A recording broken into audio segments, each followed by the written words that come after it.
Okay, so I figured it out, what I was trying to say about the anger. So I was saying basically I was angry a little bit, but I didn't know where that anger was coming from. And I was getting this, it was a violent kind of anger, you know, it's like you close your eyes, you see somebody get stabbed with a knife. But obviously there wasn't anybody in particular, it was just a general kind of anxiety and anger.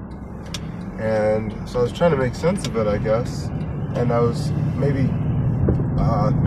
combining all of these different sources. You know, I was thinking of things from the past that I had already gotten angry about and supposedly resolved, and then I was worried. I was thinking, do these things ever really resolve themselves, or do I just kind of feel like they're resolved in the moment, and then they kind of reshape themselves and perpetuate themselves in my mind?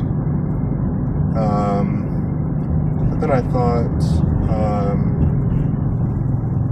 like, how do I kind of deal with these things? How do I rationalize them? You know, a lot of what I try to do when I deal with difficult situations, I tend to get frustrated and I tend to get mad, and I tend to want to blame someone. You know, so there's a question of like, who should take responsibility? Like, where should my anger be directed? And I'm not above it. You know, I'll blame myself. I'll get angry at myself. I'll say I hate myself. I hate these people.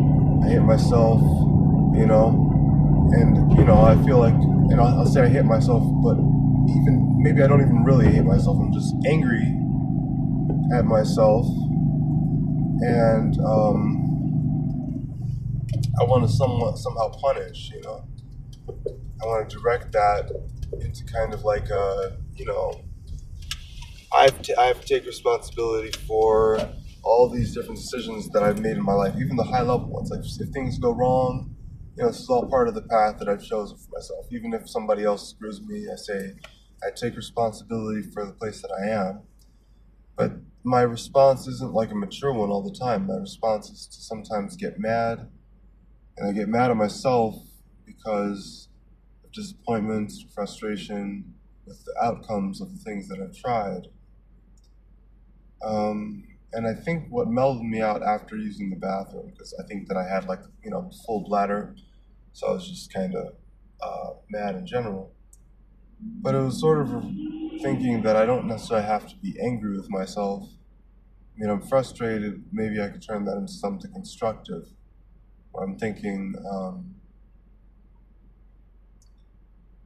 like, what decisions can I make moving forward that would improve my situation? And I've had these sorts of thoughts before, but more recently I think it's been less easy to have those sorts of thoughts because I've been frustrated. Or because there have been a lot of like physical pressures on me. And so I feel like me being able to have those kinds of constructive thoughts is a sign that maybe, for at least this moment in time, things are letting up and I'm kind of able to return to myself a little bit. Maybe there are things I can recover and develop further.